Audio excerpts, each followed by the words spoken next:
Hi guys, welcome back to the DevOps bucket. So in this video, we are going to discuss about EBS volume integration with EKS cluster.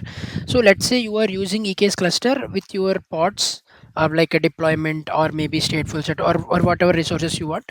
So you would like to achieve the persistent storage for your workloads, right? So for that we can use multiple volume types in the AWS cloud.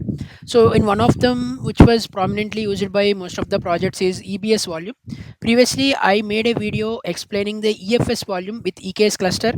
If you haven't watched that, please go and watch the video. I will put that in description and iCards as well. So currently in this video, I am discussing about and I will show you about EBS volume integration with the EKS cluster using the PVC concept.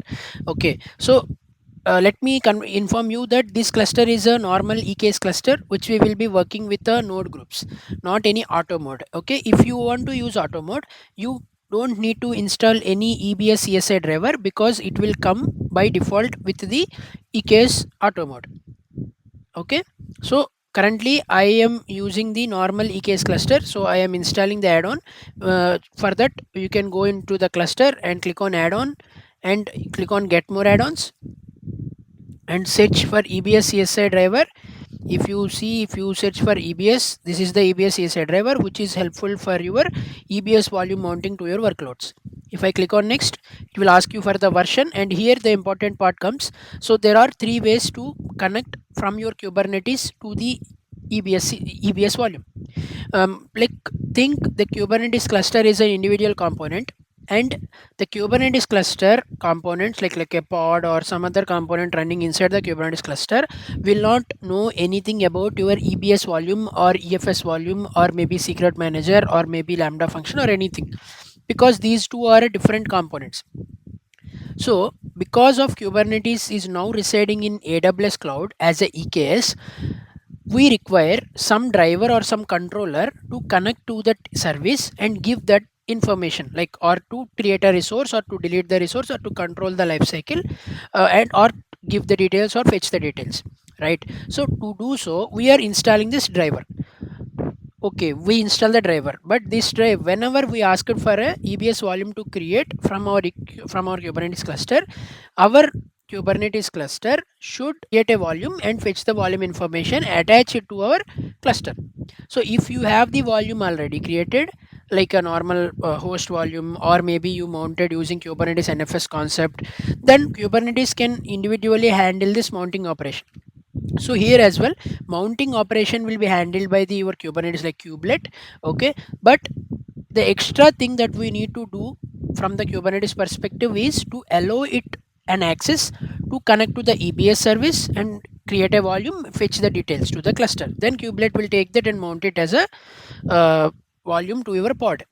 Okay, so to do so, we require the driver. For the driver to do an actions on AWS cloud, we require a role. That role can be possible in three ways. One is EKS pod identity, or IAM role for service accounts, or directly a node role.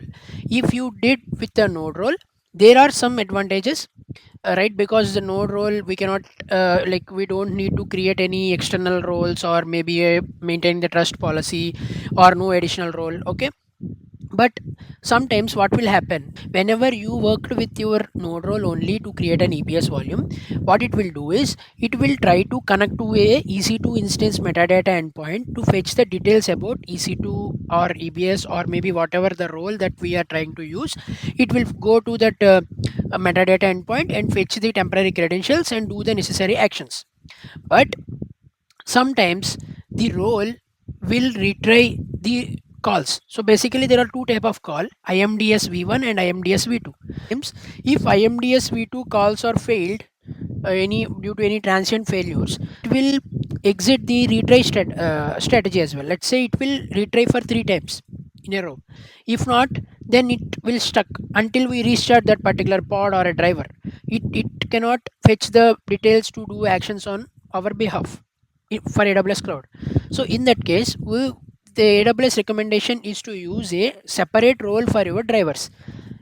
For using separate roles, there are again two options, pod identity and IRSA. So IRSA is basically we are providing a role to our service account by adding an annotation to that service account I showed you this while creating an EFS CSI driver. But let me take the one more session on IRSA and pod identity clearly to understand. For now, let's think like this. It's a role that we are attaching it to the service account. Then service account will able to use that role to do the actions.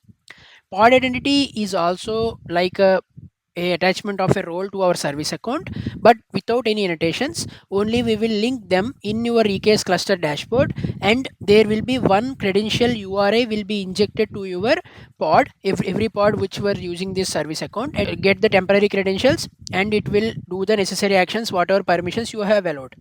Okay, so these are the two ways. So currently I am using the IRSA. Okay, to use the IRSA, first we need to create one IAM role required for this. Okay, let's create. Okay, now let's go to the IAM console and create the role. Okay, I want a OIDC provider for our EKS cluster, and we'll link in the identity providers first.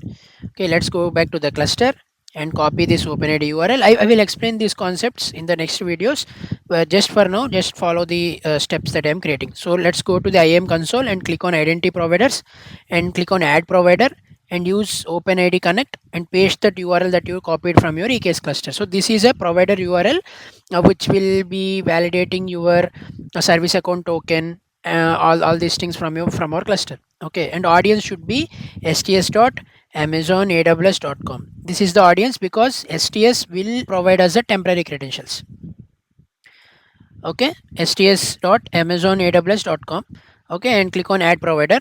Okay, now successfully added. So let's create a role. Now to create a role directly, we can click on assign a role here. Okay, click on assign role. So create a new role or use existing role. I don't have any role, so I am creating a new role. Click on next. Now it's using the web identity option instead of these options. So web identity will ask us to provide the which OIDC provider that you have added in your IAM identity center. So I have added this, so I am selecting this and also selecting the audience. Then click on next. And here we need to provide the EBS permissions. So how to do the EBS permissions? EBS CSI driver policy is already given by AWS only to provide a set of permissions to your workloads. So just select this EBS CSI driver policy. So the policy contains EC2 describe volumes and snapshots, modify volume, create volume, everything related to the EBS volume. Okay, just create this and click on next. Here name it as a EBS CSI driver. Let's create a role. Okay, now role is created. Let's go back to the add-ons now. Go to add-ons and click on get more add-ons, and here search for the EBS CSI driver and click on next. Select the version that you want. I am selecting the latest one. Now click on IRSA. We have added now the IRSA. Just refresh it. See, now the IRSA came here. So to see this one, okay, let me open this EBS CSI driver role. How it identified automatically, because in the trust relationship policy it contains its cluster's own OIDC URL. Okay, so OIDC ARN. So with this it was actually identifying it. So whenever any role any service account is sending any request, it will verify that it is coming and it is verified by this provider, and then it will validate it against this STS to get the new token. Okay, so this is the process, and I'm clicking next and then create. Once it has been created, let's see. So let's go to the compute here and just refresh the page.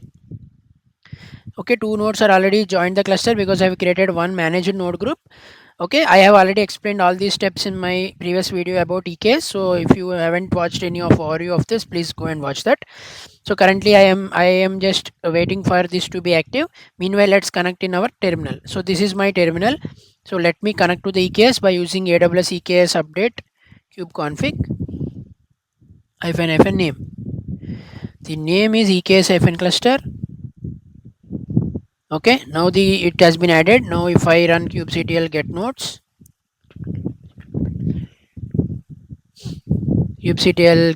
it will show us the running nodes. Okay, 2 running nodes. Let's see about the pods. Kubectl get pods -ncube system. Okay, so all are running. So EBS CSI driver and the controller and the nodes are also running.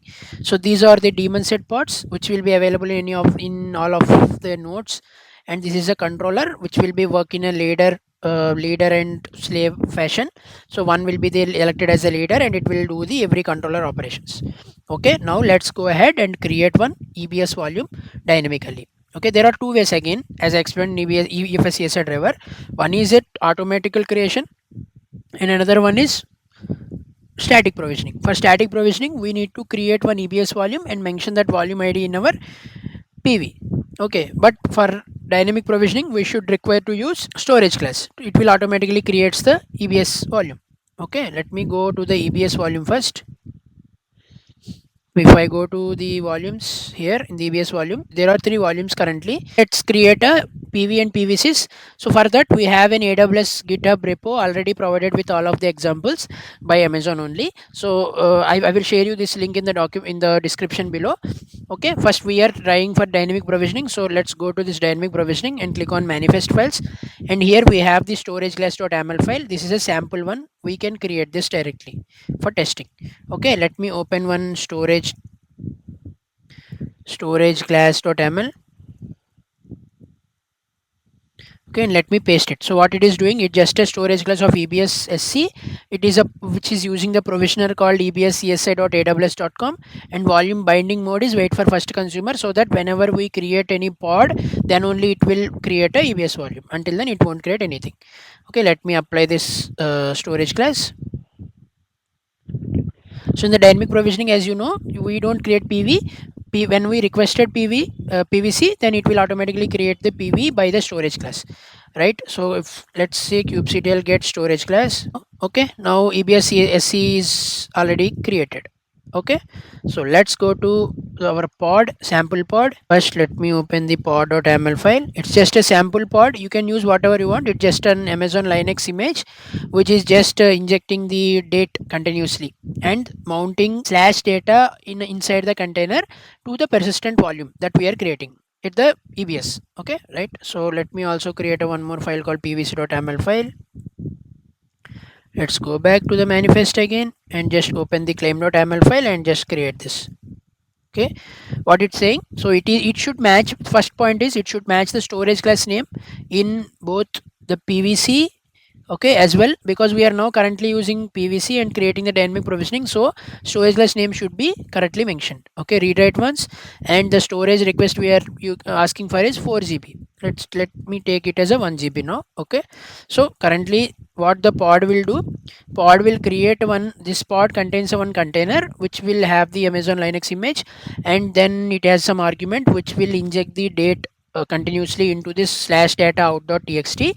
So to sync it with my persistent storage, I am mounting slash data path which is present inside the container to my persistent volume, that is EBS, by using this volume mounts, right? Okay, let me apply fnf pvc.yaml file.